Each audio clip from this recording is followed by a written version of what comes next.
একবার ভাবুন তো, যে পিস টিভি একসময় কোটি মানুষের হৃদয় ছুঁয়েছিল, যার মাধ্যমে ইসলাম পৌঁছে গিয়েছিল ঘরে ঘরে, সেই পিস টিভি 9 বছর পর আবার ফিরছে। ডক্টর জাকির নায়েকের কণ্ঠে ইসলামের বাণী আবার বাজছে বাংলাদেশের টেলিভিশন পর্দায়।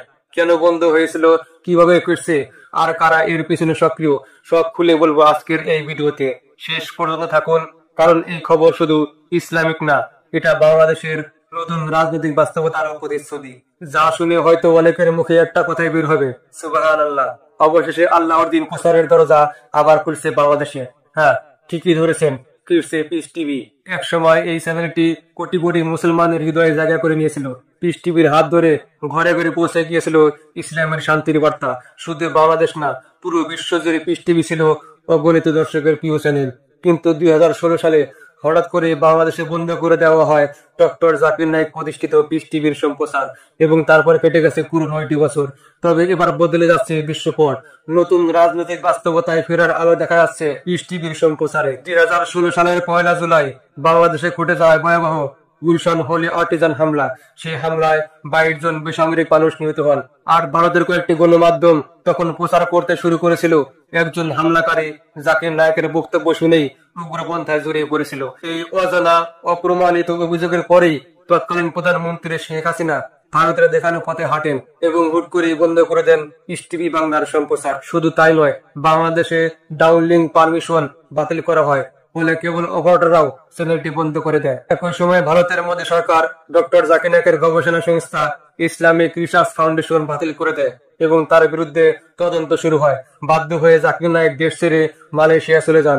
সেখানে তিনি 2017 সাল থেকে অবস্থান করছেন এবং এখন তিনি মালয়েশিয়ার স্থায়ী নাগরিক। ভারত সরকার তাকে ফেরত আনতে চাইলেও তৎকালীন প্রধানমন্ত্রী মাহাথির মোহাম্মদ স্পষ্টভাবে বলেন তিনি কোনো অপরাধী নন। বর্তমান প্রধানমন্ত্রী আনোয়ার ইব্রাহিমও সেই অবস্থান ধরে রেখেছেন।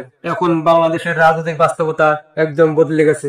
আওয়ামী সরকারের পতনের পর পূর্বের অনেক অযৌক্তিক নিষেধাজ্ঞায় এখন অকার্যকর হয়ে পড়েছে। ঠিক এই সময় ডক্টর জাকির নায়েক জানিয়েছেন পিস টিভি আবারও বাংলাদেশের দর্শকদের কাছে পৌঁছাতে চায়। তিনি বলেছেন পিস টিভি ইতিমধ্যে ইংরেজি, উর্দু, চাইনিজ এবং বাংলায় সম্প্রচার করেছে, কিন্তু বাংলাদেশে তা দেখা যাচ্ছে না শুধু ডাউনলিংক পারমিশন বন্ধ থাকার কারণে।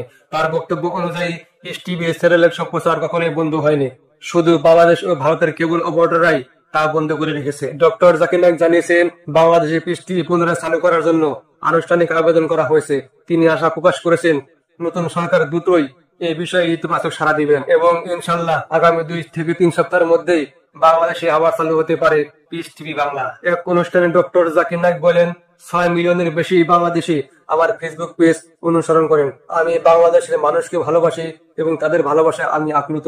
তিনি আশাবাদী এবার হয়তো বাংলাদেশ সফরের সুযোগ মিলবে। প্রিয় দর্শক, দীর্ঘ 9 বছর পর যদি পিস টিভি সত্যিই ফিরে আসে বাংলাদেশের পর্দায়, তাহলে এটা শুধু একটি টেলিভিশনের পুনর্জাগরণ নয়, এটা হবে ইসলামের বার্তার পুনর্জাগরণ, যেখানে যুক্তি, প্রমাণ আর জ্ঞানের আলোয় মানুষ আবার জানতে পারবে ইসলামের প্রকৃত অর্থ। এটা আমাদের সমাজে শান্তি, নৈতিকতা ও ভ্রাতৃত্বের সেতু তৈরি করবে ইনশাল্লাহ। আপনারা কি চান পিস টিভি আবার চালু হোক? কমেন্টে আপনার মতামত জানিয়ে দিন। সবাই ভালো থাকুন। আসসালামু আলাইকুম।